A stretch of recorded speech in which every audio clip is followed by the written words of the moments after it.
Hello, everybody. I'm Skip Alzheimer. Welcome to the AV Geeks lunchtime streaming show where we watch old 16mm films. And that one, Dwellers of the Deep, was part of the Mogul Brothers collection, which was a film library based in New York City, which ended up, I think, in two places. One with the Prelinger Archive, and now ultimately at the Library of Congress, and the other is at the Oregon Archive in Pittsburgh. That film, as many people noticed, was beat up. And I think it was excuse me, a little doopy. So it'd been duplicated a bunch of times, so it looked like it was actually photocopied. So it was probably, 35, copied several times, and then so it gets kind of that texture of a photocopy, a Xerox, which I love. I used to, before I was collecting films, here's a little something you don't know. I was collecting photocopiers and printing presses, and used to do a zine, and used to make flyers for bands, and course packs for the local university. That's how I was kind of paying the bills. But yes, now I don't have a photocopier anymore. I have it's a scanner that makes a photocopy type of thing. Anyways, let's learn about art and life. And this is interesting because this is part of a series, Encyclopedia Britannica series, that's normally in French. And I almost had it tagged as such, but then I'd listened to it and it's not. It's in English. So here we go. Here's Art and Life.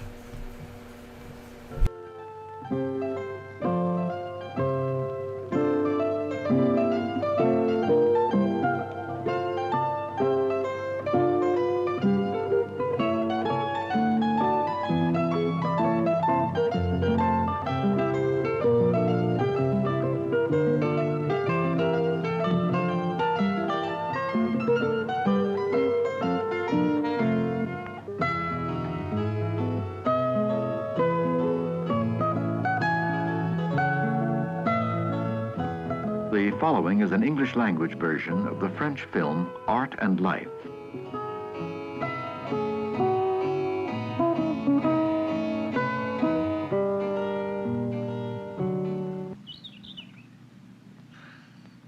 France is not only a country of beautiful chateaux and cathedrals, but also of many ugly monuments.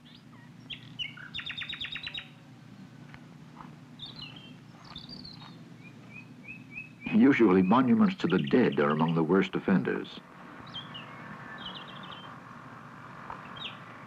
But there are other types of unsightly public works, so-called official art, for a century now, ugly and meaningless. Statues to great men, such as this Pasteur memorial in Paris.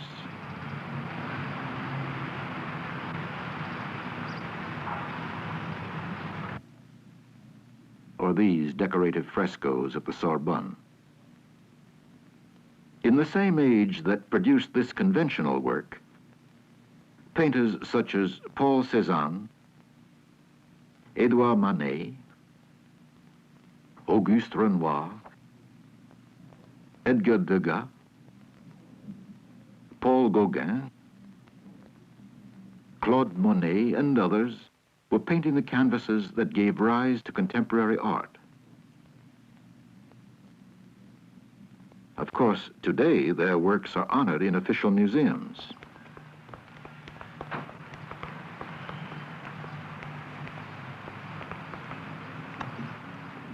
To see them, now the public throngs to the Louvre or to the Museum of Modern Art. Is our art-going public truly any closer now to the artists of our own time than in the past?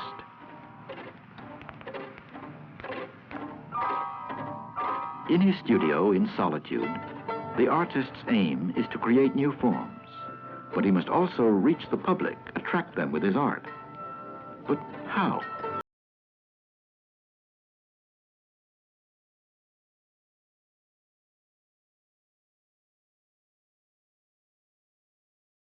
Ones to give the painter his first chance. In the neighborhood of the Rue de Seine, the Rue Bonaparte, and the Rue Dauphine, 1 shop in 3 is a small art gallery for painting and sculpture. But it is on the right bank, in the more famous galleries, where an artist can hope for major success.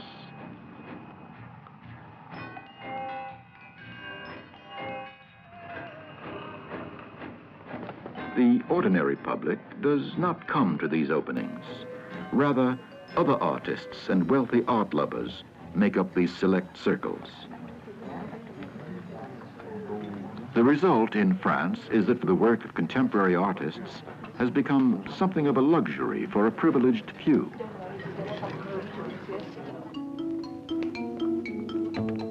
To change this, the French government has begun a program to bring living artists and the public together. In many cities, such as here in Amiens, special maisons de culture, cultural centers, have been built. They are open to the public at no cost or very little, designed to make each visitor feel at ease and to help him enjoy and understand what he sees, to know and appreciate modern art.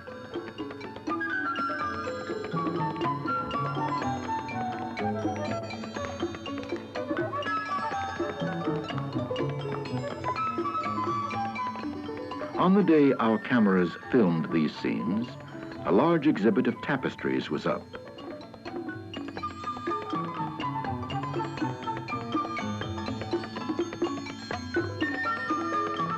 Though it was early in the morning, several visitors had already come to see the exposition on their way to work. A high school student was studying a guide to the exhibit, and others were busy in the library of the center. In the afternoon, a visiting Englishman lectured on contemporary art in Great Britain.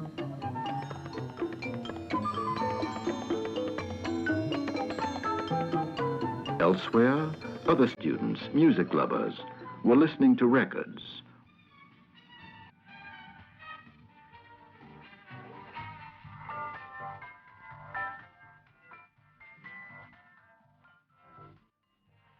Or, if they so desired, they could have seen a dance troupe in rehearsal.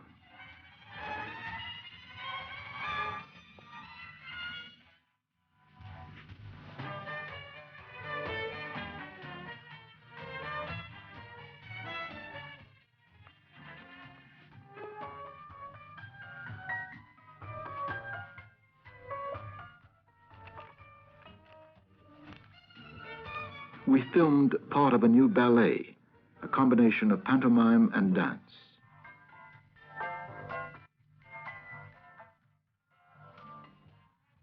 The rehearsal ended with the finale, colorful, rhythmic, almost acrobatic.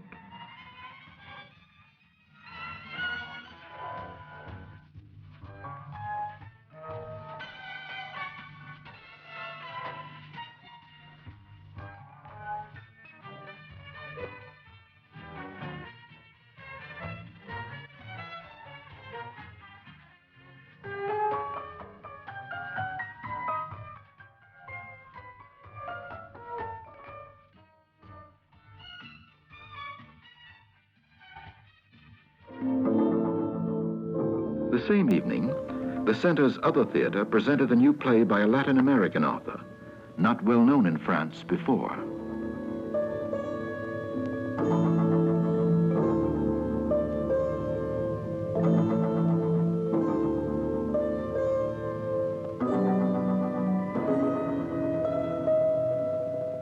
The play is a hit with this young audience.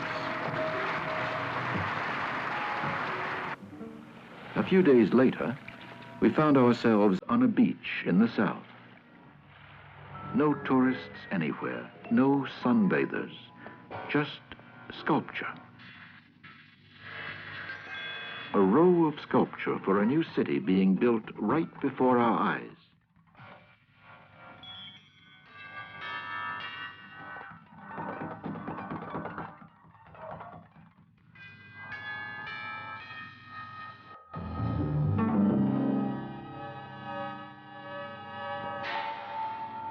Whether pleasing or disturbing, these works seem to have grown from the sand itself, even before the city. And this in itself is a novel vision.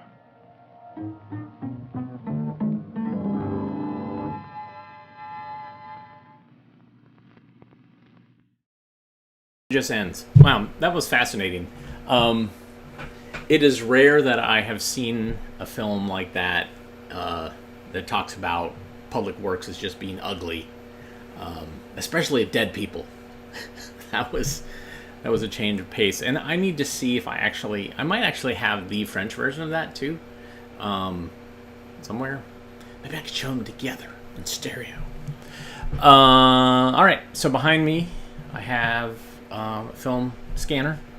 We have a film set up, and it just lost tension, so we're going to try to get tension on it again. But this is Who Cares About Jamie? Enjoy.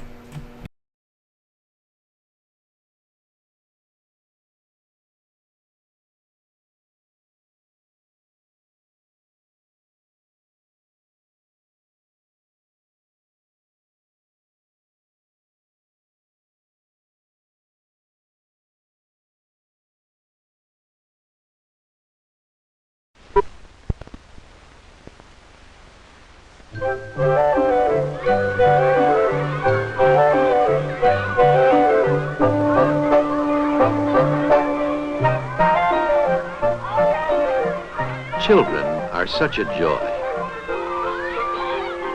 No wonder people say, what a shame they have to... is the lifelong study of Dr. Robert E. Switzer, director of the Children's Division of the Menninger Clinic. As he grows to maturity, the child confronts a seemingly endless succession of hurdles, work jobs that he must complete at each stage in his development. If he fails to complete these jobs at the appropriate time, and if he fails too often, he may have difficulties in later periods of development. He may become discouraged, fearful, angry, resentful, crippled in his capacity to give and take and love and be loved. Mental illness constitutes the #1 health problem in our land. It's a problem that we can never solve with treatment alone. As in smallpox and polio and other public health problems, the ultimate solution is prevention. Your primary preventers of mental illness are parents and teachers and other adults that enter the child's life and influence his growth and development. At every stage of growth, the child needs understanding and he needs support.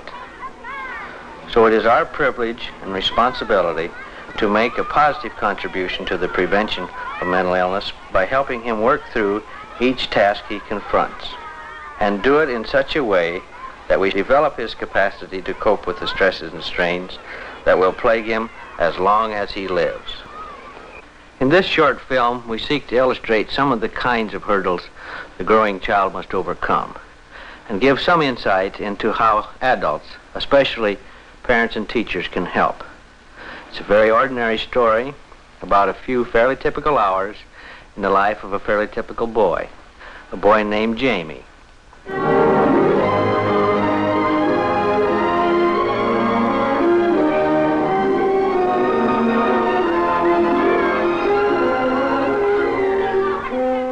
Who cares about Jamie? A lot of people.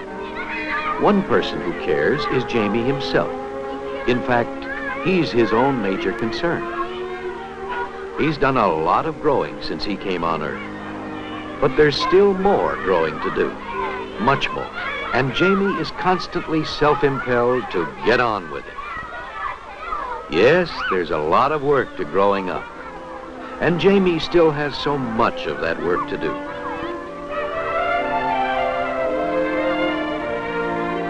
The setbacks can hurt and confuse. It's not easy to accept failure. Not a bit easy.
You,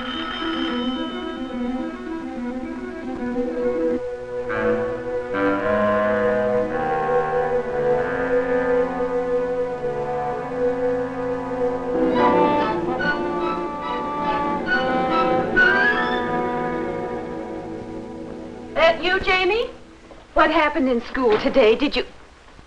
Oh, Jamie, how many times must I tell you to come home and change into play clothes before you get dirty? I'm sorry. Mother has such a hard time keeping... What's this? Mr. Palmer gave it to me. No, I took it. You mean you stole it? Mm-hmm. Oh, Jamie, Jamie, won't you ever grow up?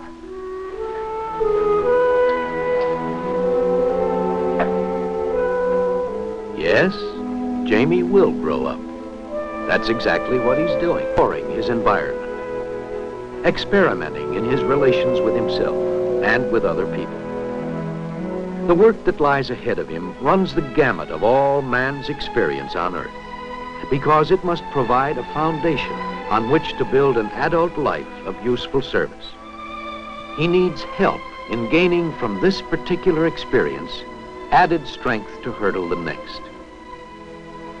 So let's turn back the clock and see what those adults who touch Jamie's life this day might do.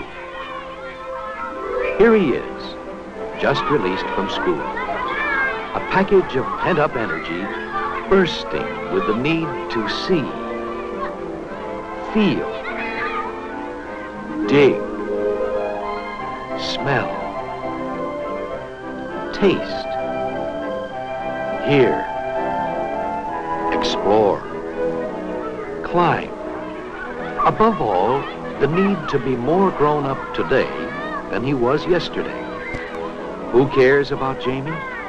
Miss Simmons does. Helping children to grow is her life's work, in the classroom and in the world outside. Now, what can she do for Jamie? Oh, dear. Jamie shouldn't be trying that. I should stop him. No, with those older boys watching, he'd be humiliated to have me tell him he's not man enough to do the trick. Let him try again. He probably can't do the trick, but at least I can help him prove he's game enough to try. Jamie, there'll be another day, and you'll make it then. You know you will. Jamie, though, is not so sure. Mr. Lombardi does not care about Jamie. All he sees is some stupid kid trying to get himself killed. Is it reasonable to expect Mr. Lombardi to be concerned about the effect of this on the boy? Probably not. Falling off the bar, nearly getting yourself run over. It's things like this that make growing up so rough. Life was so much easier for Jamie when he was littler, when he didn't expect as much from himself, and neither did other people.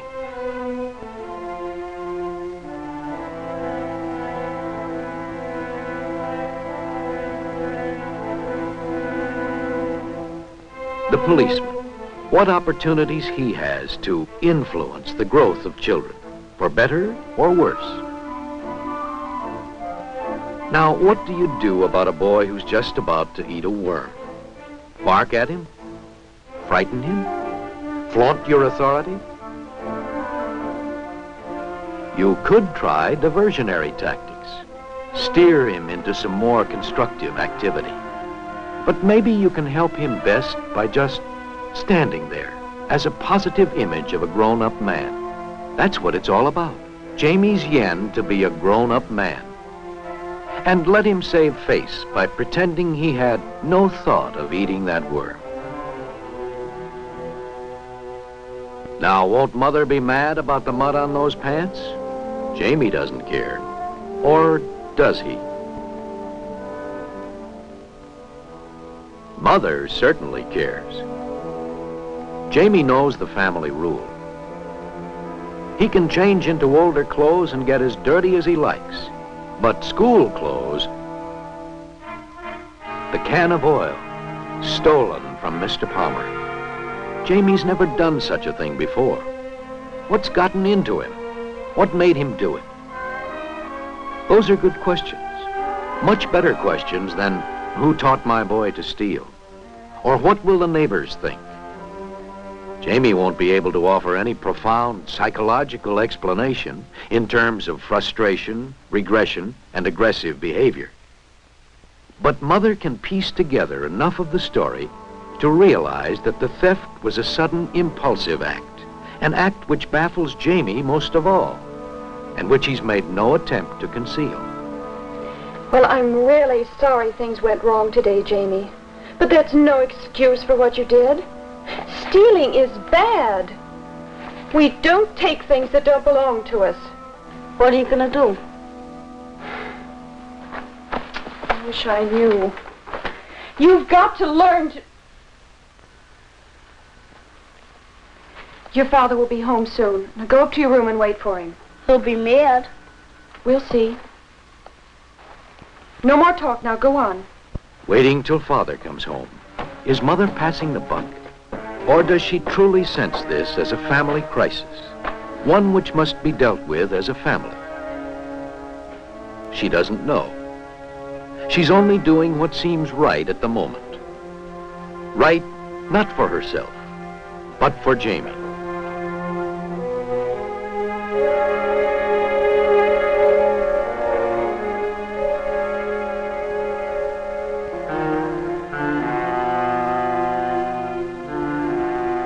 Who cares about Jamie?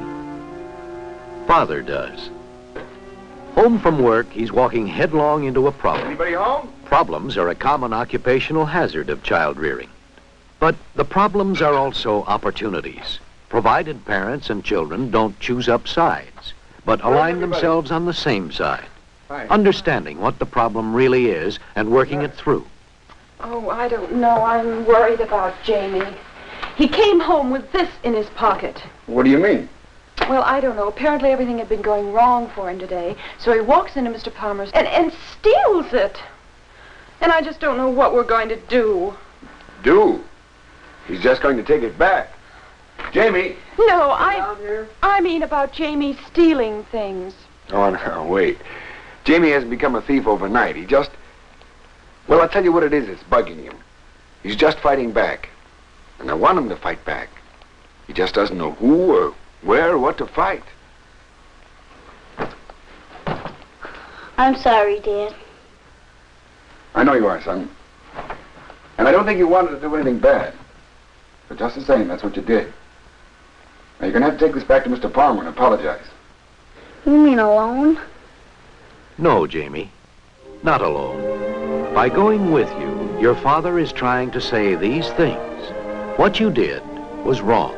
Your mother and I understand why you did it, but we don't approve of what you did. We'll stand by you, though, when you're in trouble. And after dinner, when Father sends you to your room, he's saying, we want you to remember that what you did was wrong. And a person who does wrong things gets punished for it. More coffee? Oh, thank you, dear. I wonder, have we done the right thing? The answer is probably yes. Other parents might have responded quite differently and still been right. The important thing is that they act constructively out of their own conviction as to what is best for the child and their family, not from some abstract or theoretical notion about how parents ought to behave. What was that? He must have broke his lamp. Well, that does it. That boy's got to be punished. Oh, now be careful. Be careful. What do you mean, be careful? All right, young man, we've put up with just about all. I'm sorry, Dad. It was an accident.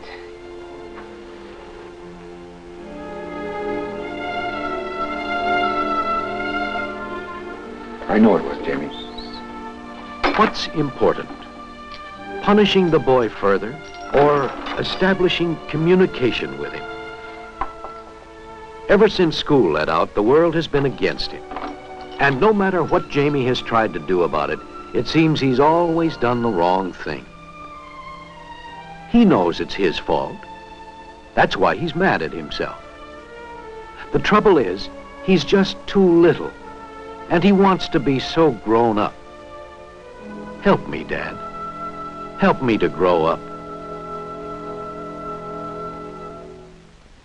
There are so many ways that dads and mothers, teachers, policemen, and other adults can constructively help children along this rocky road to maturity.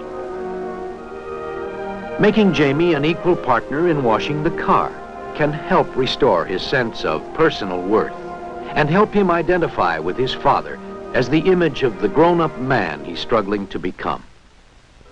And how about taking the attitude that he's big enough to finish it on his own? It probably won't be quite so good for the car, but it can do a world of good for Jamie. And what of the hurdles each child must conquer? Too many defeats, too little understanding will grow in him like a cancer, eating away his capacity to make normal adjustments to the stresses and strains of life. To each of us is given the privilege of helping him over each hurdle in such a way that we strengthen his ability to overcome the next. Who cares about Jamie? If we all care enough, we can take a giant step toward wiping out mental illness.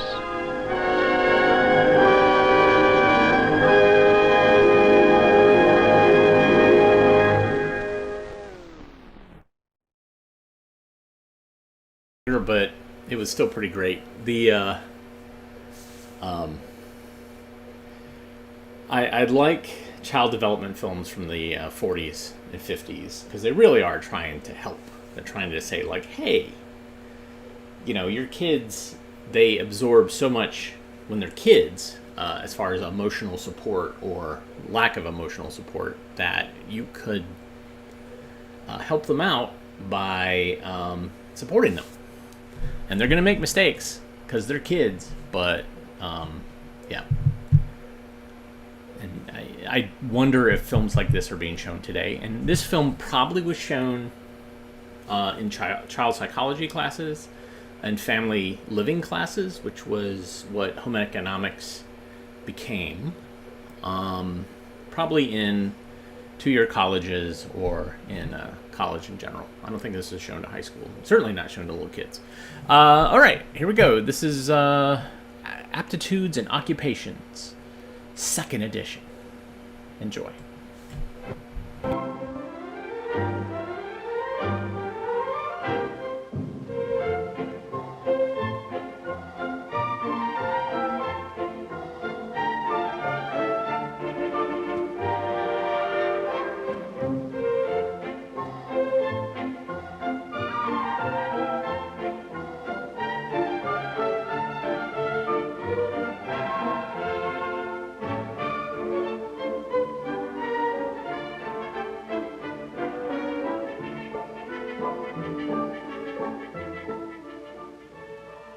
How many times when you were a youngster did your Aunt Edith or Uncle Fred ask, and what are you going to be when you grow up?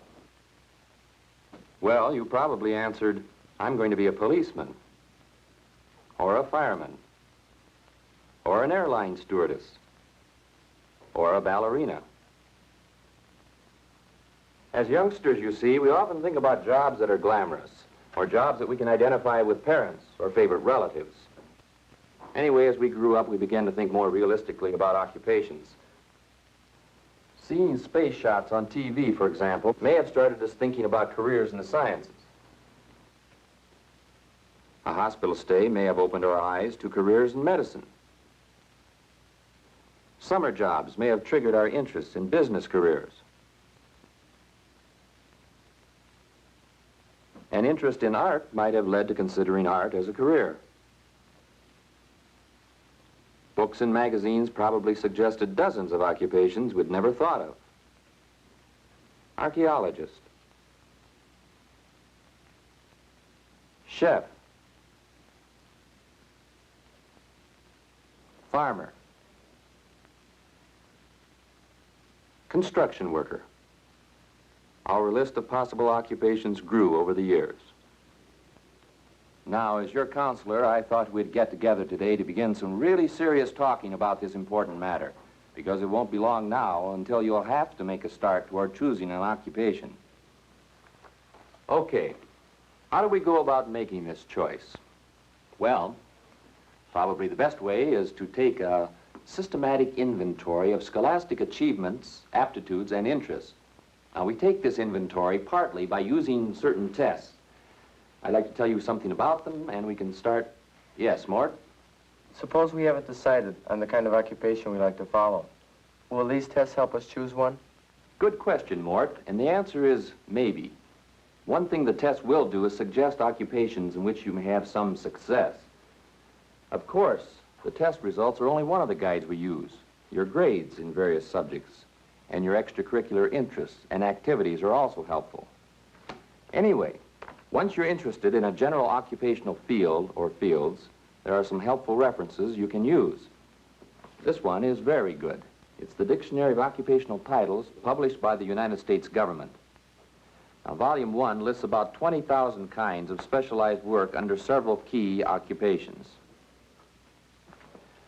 Now, Volume 4 of the dictionary lists job titles, and under each title you'll find the minimum requirements for that particular job.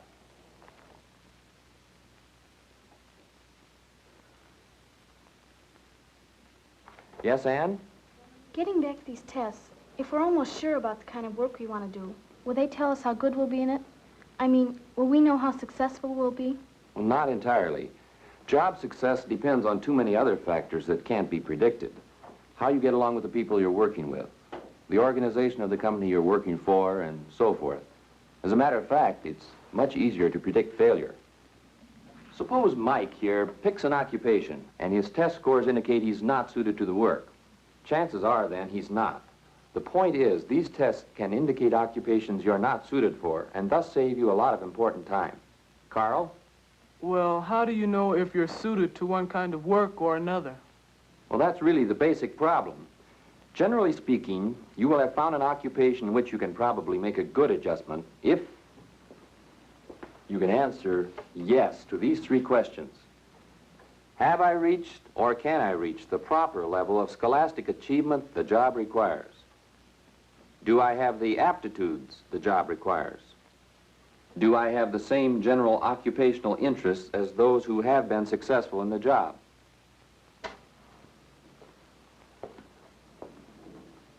To help answer these questions, we use these tests, which point out your individual strengths and weaknesses. Hold on now, settle down.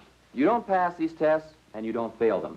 You just take them so that we can get an inventory of your talents and achievements.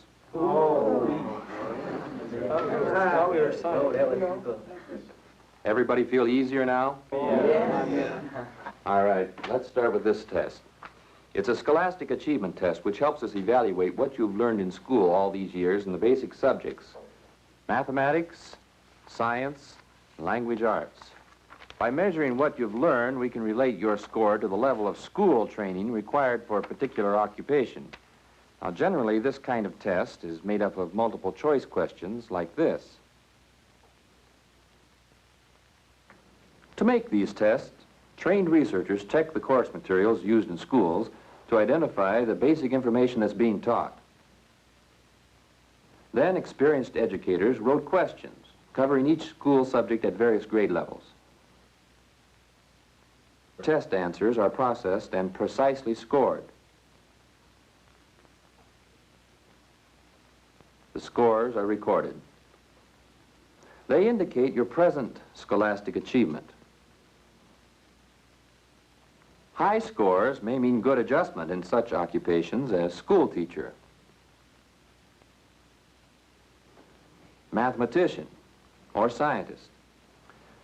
Of course, other conditions such as favorable work surroundings and similar factors must be considered along with achievement scores in evaluating job success. Lower achievement scores might indicate good adjustment in occupations requiring less scholastic achievement. The competent draftsman and the skilled laborer find great satisfaction in their work and are very necessary in our industrial society, as are those who work in the professions which require more years of education. Let's go on to the second question, the one about aptitudes. Question? Yes, sir. This may sound stupid, but how do I know if I have the aptitudes for a job if I don't know what aptitudes are? No, it's a good question. Let me answer it this way. I know Arlene is a gifted artist. Chuck is a natural athlete. And Nora has a flair for cooking. And Randy is a talented actor. Now, what I'm really saying is that each of these people has a certain knack for doing a certain thing, a special talent. An aptitude is simply that, a special talent or skill. Different occupations require different aptitudes. For example, the aptitude for verbal reasoning, the ability to think clearly and to speak persuasively, is possessed by many successful salesmen. An accountant has to have the aptitude for numerical reasoning, the talent for working with quantities of figures. A philosopher or historian has to have an aptitude for abstract reasoning, the talent for dealing with and manipulating ideas and concepts. Maintenance men and others who work with complex equipment have the aptitude for mechanical operations, the ability to relate one mechanism to another. An architect or designer has the aptitude for spatial reasoning, the ability to relate objects lying on different planes and occupying different places in space. A secretary or filing clerk has the aptitude of clerical speed and accuracy, the talent for recognizing and assigning things to their proper place. The author and playwright must have an aptitude for language usage, the talent for using language fluently to describe events, places, and ideas.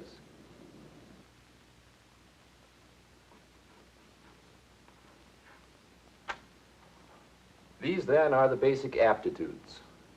Now, tests that measure aptitudes generally fall into two major categories. Reasoning aptitudes are measured with paper and pencil tests.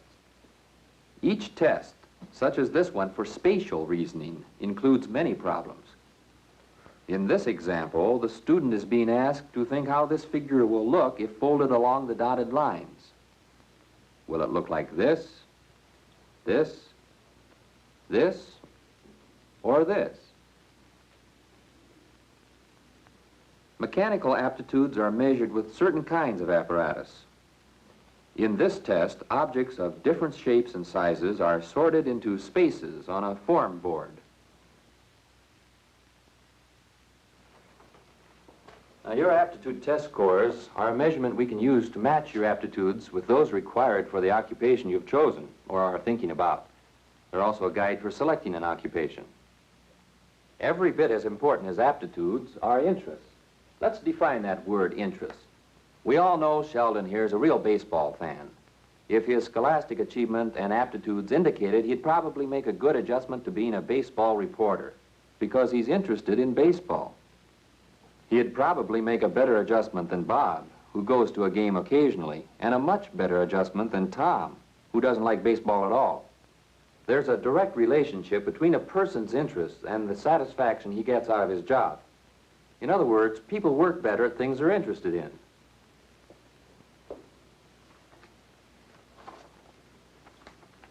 So, we're going to use these tests to help identify your interest before you go to work. Now, here are a couple of the tests used for this purpose. Each test contains several hundred questions about many things and activities. And, as in the sample question, you indicate whether you like them, don't like them, or don't care one way or the other. Your interest score will help match you with occupations in which you may have some success. Now, we've found that most people's interests fall into several basic categories. Persons with scientific interests prefer working with scientific and technical ideas and data. Occupations in this group include chemists, biologists, physicists, and others who have received advanced training in one or more of the sciences. Those with social service interests like to work with people. Occupations which utilize these interests include social casework, occupational therapy,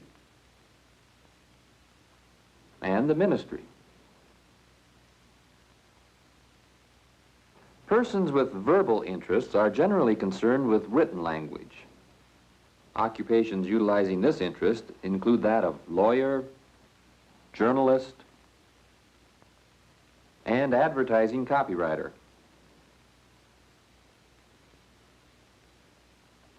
Those with mechanical interests generally like to work with things. The skilled automobile mechanic, the trained factory worker, and the industrial engineer are some occupations which require this type of interest. Persons with business detail interests are most concerned with the proper functioning of a successful business operation. Occupations based on these interests include business clerks, accountants, and executives responsible for the many operations of the business office. Persons with business contact interests like to use spoken language to sell services and products. Among occupations utilizing these interests are those of stockbroker, clerks, and other retail salespeople, and wholesale salesmen. Those with artistic interests want to express their own personalities and choose such occupations as clothes designing and the many occupations available in motion pictures and the theater satisfying to them. Persons with highly developed musical interests find satisfaction in the occupations of musical performers or composers. Persons with outdoor interests don't want to be tied down to an office desk.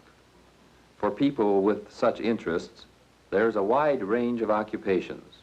Lumberjack, farmer,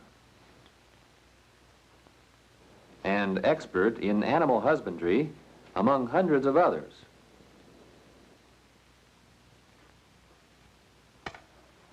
Of course, we might have interests in more than one of these categories, but these tests will help us measure your strongest interests. Before we close this session, I want to repeat that these tests help you with considerable accuracy to find answers to 3 basic questions related to choosing an occupation. Have I or can I reach the proper level of scholastic achievement the job requires? Do I have the aptitudes the job requires? Do I have the same general occupational interests as those who have been successful in the job? So, here's what we'll do. Use these tests, check your school grades and outside activities, and then I'll discuss with each of you what you'd like to do for a living. We'll try to match your achievements, aptitudes, and interests with those required by occupations in which you will most likely find job success. Class dismissed.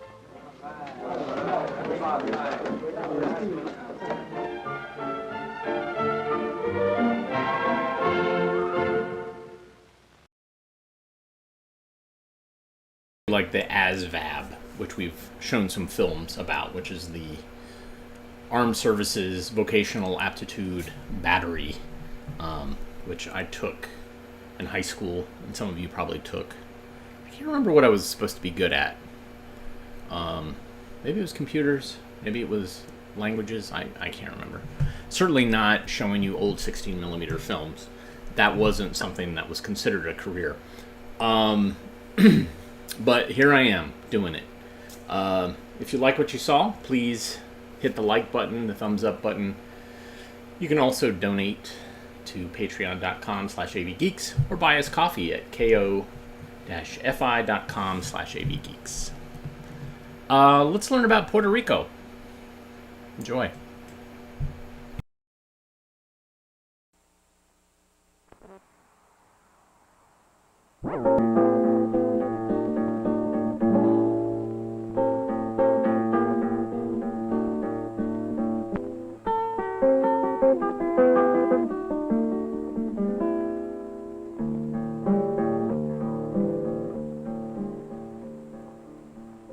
is a piece of sugar cane from Puerto Rico. This, too, came from Puerto Rico. It was made in one of the many new factories there. Sugar cane and electric irons, bananas, pineapples, and machinery are just a few of Puerto Rico's products. One way of learning about a country is to study her products and to study books, pictures, and maps. But traveling there can be much more instructive. This is Judy Nelson, who dreams of traveling to Puerto Rico. Well, you can stop dreaming, Judy, because we're going to take you there right now.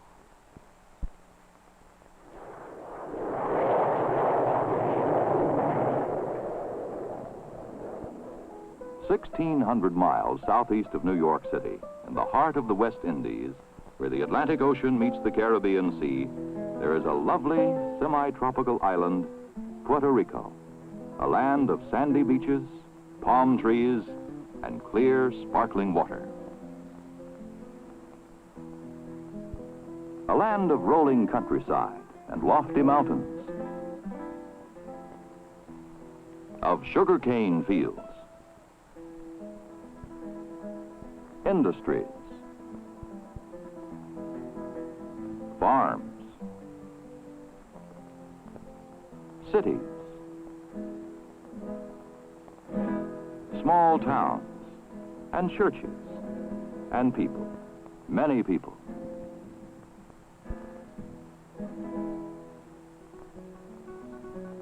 Big people, little people, dark people, and light people. Industrious, hard-working, laughing, good-natured people. Adults who go to work, and children who go to school. This young man's name is Pedro Lopez, and like all Puerto Ricans, he speaks Spanish.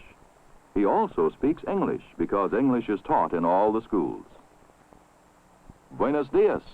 Good morning, Pedro. Will you tell us about Puerto Rico? Will you be our guide today? Pedro says, "Welcome to Puerto Rico. I will be very happy to show you around the island. We Puerto Ricans are a very proud people," he says, "proud of our homeland and proud of our Spanish ancestry." We are approaching the old San Juan Gate.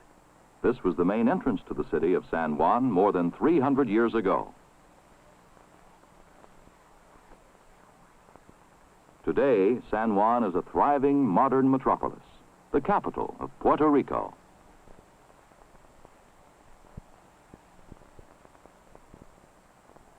But there is a part of the city where many streets and buildings remain much as they were 3 centuries ago.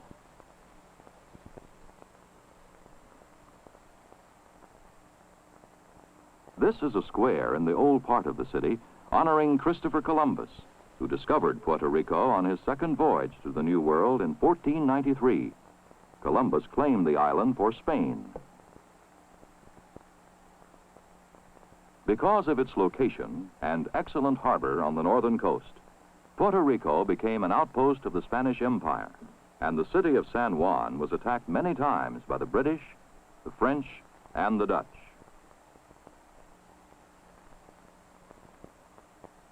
In 1539, construction began on a huge fortress called El Morro, which was not completed until 250 years later.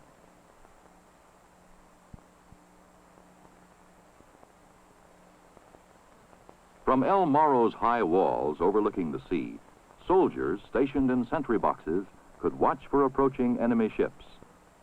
And to complete their system of defense, walls were constructed around the entire city to protect it from invasion. In 1898, after 400 years of Spanish rule, Puerto Rico became a possession of the United States as a result of the Spanish-American War. The Puerto Rican people became American citizens in 1917.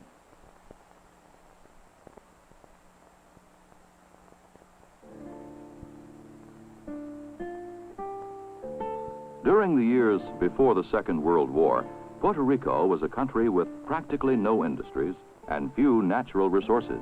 It was completely dependent upon raising sugar cane, and the production and export of raw sugar. But there were too many people and not enough land on which to grow the sugarcane. As the population increased, jobs became scarce. The result was widespread unemployment and slums like this.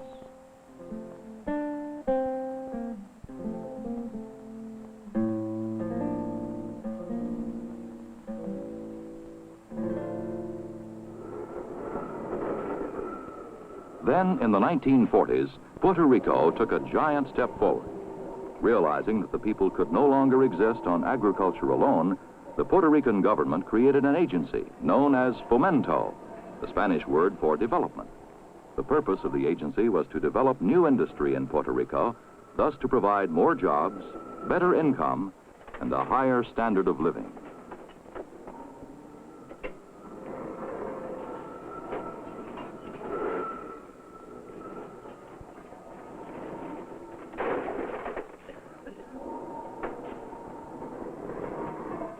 Fomento's first task was to persuade established industries in the United States to open branch factories in Puerto Rico.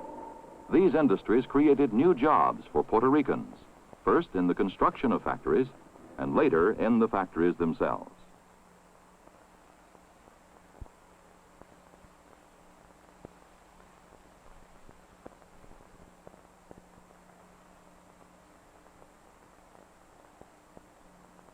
Industry needs power, transportation, and fuel. Dams were built to provide water power for hydroelectric plants.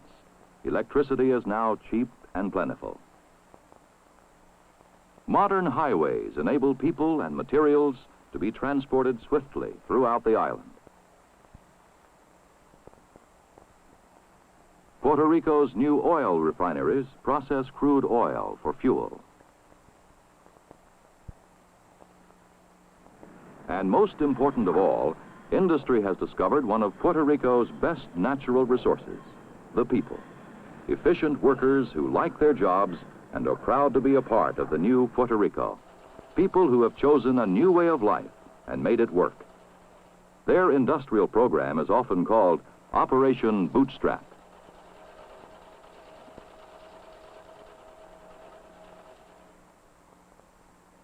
Today, Puerto Rico has its own government. It is a country associated with the United States, but with its own constitution, its own elected governor, its own legislature, and its own Supreme Court. The people are Puerto Rican citizens as well as American citizens. And their two flags fly side by side.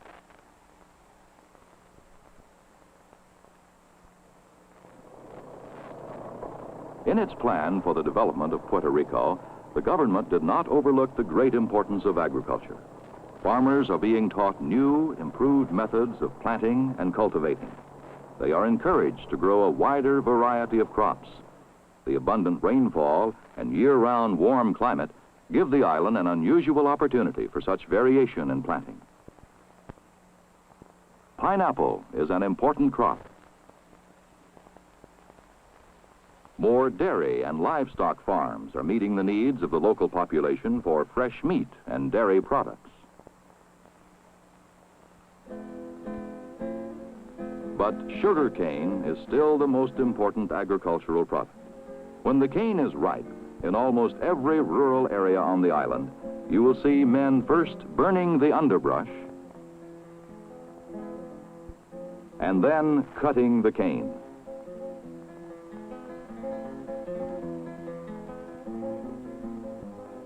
Heavily laden trucks haul the cane from the fields to the sugar mills. Here, the cane is weighed and lifted from the trucks by huge derricks.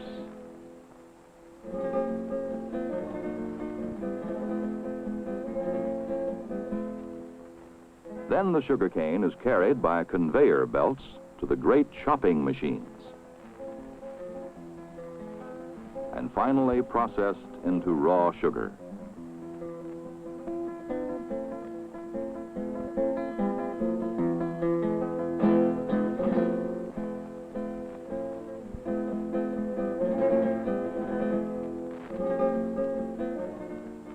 From the mill, the sugar is trucked to the warehouse at the waterfront.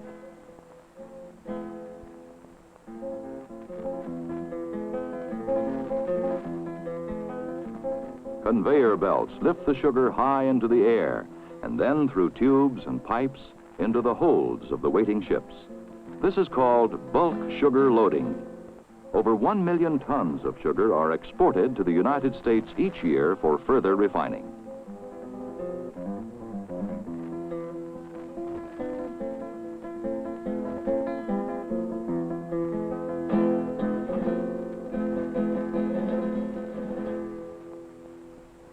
Shipping is Puerto Rico's lifeline. Not only agricultural products, such as sugar and pineapples, but also the manufactured goods from her many factories are shipped to countries all over the world. And because Puerto Rico has so few natural resources, the raw materials used in manufacturing must be brought in by ship. The island also imports most of her food products and merchandise not made in her own factories.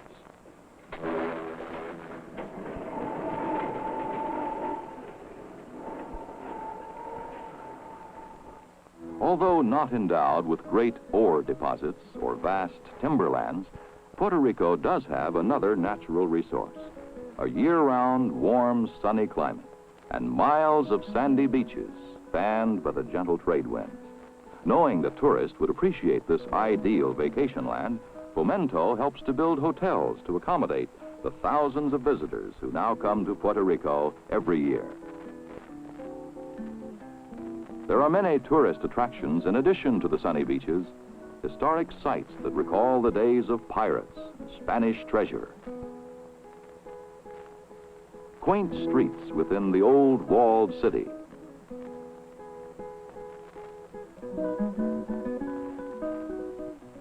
And a tropical rainforest where up to 300 inches of rainfall per year have produced a dense growth of giant ferns and mosses.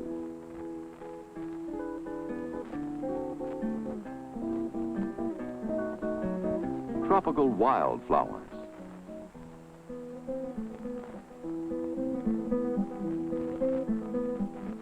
And spectacular waterfalls.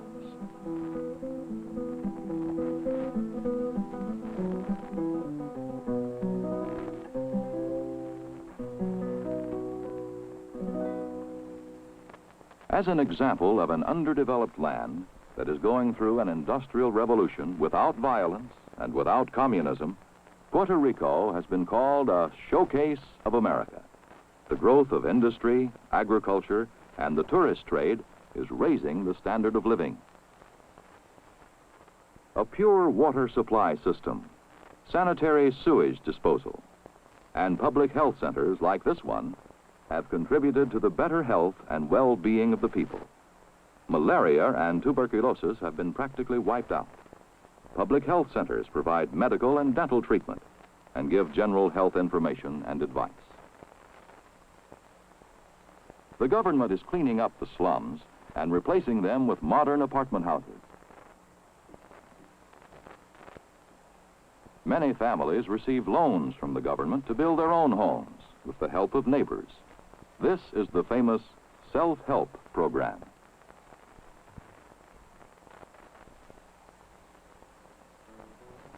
A country cannot grow and prosper unless its citizens can read and write. In 1920, less than half of Puerto Rico's children went to school because there were not enough teachers and classrooms. Today, with more and more schools and teachers available, the Puerto Rican law that requires all children to go to school can be enforced.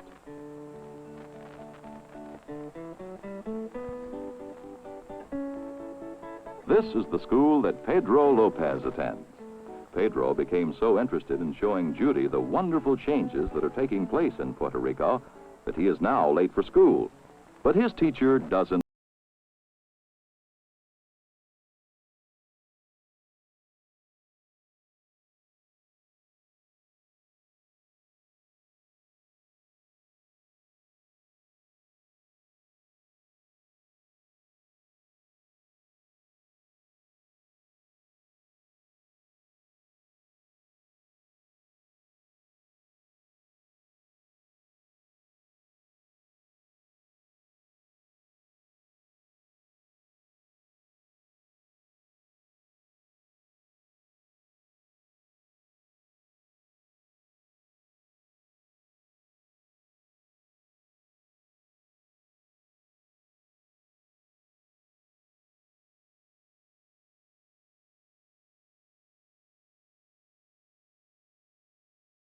history and culture, the story of Puerto Rico is being written. Pedro knows the story. From him, Judy has learned a great deal about Puerto Rico. Now she can report to her classmates at home the fascinating tale of a little island.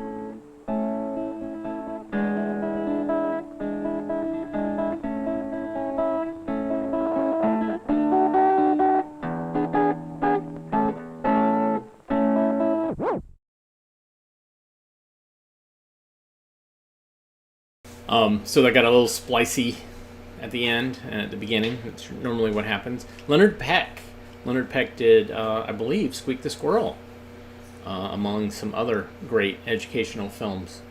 Yeah, it's interesting to look like at the past and how we view other countries and view U.S. territories, and then we get to see where those views held. Hindsight gives us a lot of to look at, and so I don't think we were kind to Puerto Ricans after some period of time, but that could be my take on it. But anyways, thanks for tuning in today. As always, it's great to show you 16mm films, and tomorrow we will be showing you some more. Buy us coffee at ko-fi.com/avgeeks. Donate to Patreon at patreon.com/avgeeks. If you want to watch more, go to avgeeks.com. We have individual films there. We also have lunch shows, and we have a 24-hour streaming channel that also will show you old lunch shows and other things that we've digitized. At the very least, just hit the thumbs up button or the like button. That's a great way to say thank you. Anyways, we will see you again tomorrow. Everybody take care. Have a great rest of your day.